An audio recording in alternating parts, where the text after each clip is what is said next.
Well, we're all ready to get started here on Friday, talk about things for startups. The first category here of things we're going to talk about is de-risking the project. So, this is definitely startup specific. So with startup, especially if you're bootstrapping, every penny has got to be spent wisely. So let's talk about minimum viable product. What are some of the things that startups tend to get wrong? Give us an idea of the difference between a demo for investors, which maybe is like a proof of concept, versus a scalable minimum viable product. And you kind of give us some of your take on that and experience with what startups can experience in that regard. Sure. There are some things that are unique to startups when it comes to this very early stage of the process. Oftentimes, they are looking for investors. They may have gotten a very early seed investment, typically not a lot of money, often not enough to even take the project fully through to completion. The question becomes, what do you focus on at that point? The difference between a demo and a scalable MVP is significant. When you're at that very early point, you don't want to mistake one for the other. So what does that mean? A demo should focus on the core concept that the project or product is intended to resolve, and it should not worry too much about the peripheral stuff, because, things like putting a screen on something is very straightforward, understood problem, and not a technical hurdle that is going to be unique to any given startup. Running something off of batteries versus plugging it into the wall, again, very similar. Getting something shrunk down to a particular size, also in the same sort of bucket.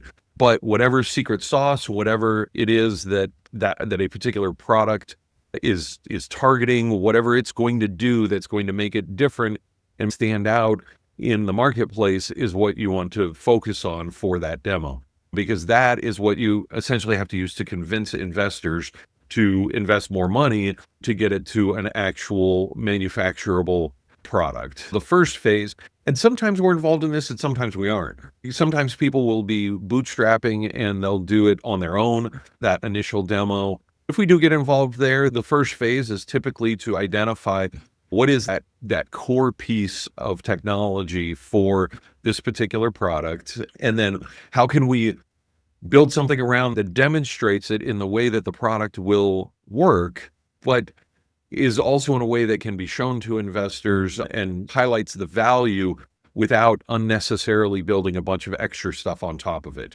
And understanding what that is and where those lines are comes from experience and having done it many times. In the past, there have been times where we have over-designed a demo and maybe it had more than it really needed to have. The danger there is that you just end up burning money that you don't have to burn. The focus at that early stage is to try and be as efficient as possible and to get to that core demonstration as quickly and as low cost as possible. Oftentimes that's using off-the-shelf hardware, like demo hardware or development hardware, rather than custom hardware. It might just be in a generic plastic box. It could be anything like that. A lot of things are done at that demo stage just to, again, prove out that core concept. And we do have a lot of experience with that on our team.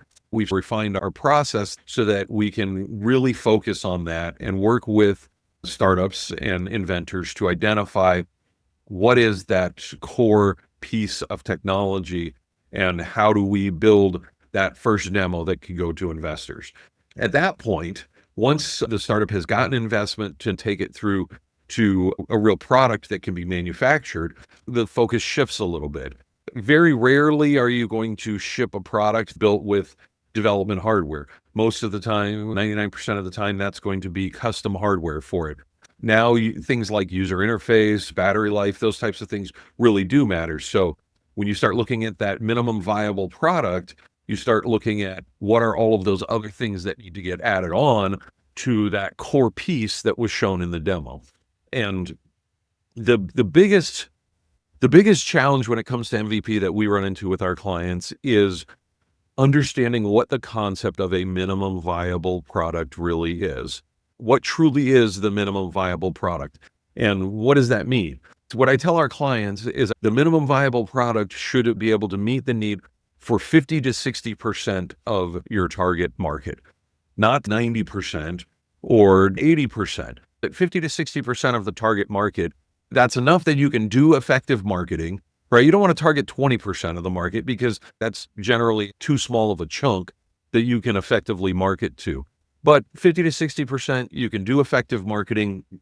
You can get product out the door, get some revenue coming in from selling those to meet that need, and then use that revenue to focus on version 2. What I find helpful at this stage is to map out a roadmap and look at your features, your functions. A lot of times people have this concept in their mind of what they ultimately want the product to be. At the end of the roadmap is this, is the final product. And it has all of the bells, all of the whistles, all of the features and functions. It's helpful to map out stages and say, okay, this is MVP, then this is version 2.0, and then the next step after that.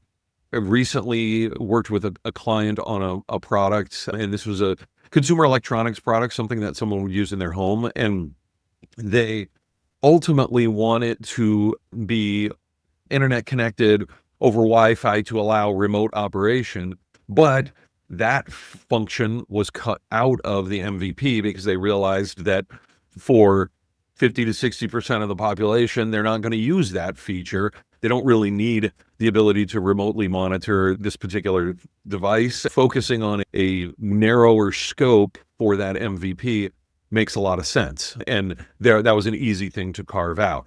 Things like that often are. So things that are, I guess, easy lines to draw in the process are things like connectivity, things like scale, like cloud type stuff, cloud accounts, and managing those types of things, mobile app integration, even battery power versus plug-in. Oftentimes things will start as a plug-in and then go to battery power. Putting that all into a roadmap and mapping out MVP has this set of features, version 2 has this set of features, version 3 has this set of features, and it's different for every project, but whatever that might look like, it helps clients because oftentimes people think if we don't design this in now, it'll never get designed in.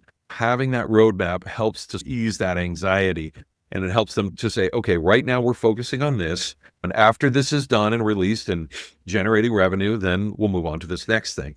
And then as new features, new ideas come up, it's helpful because now you've got some buckets that you can assign stuff to.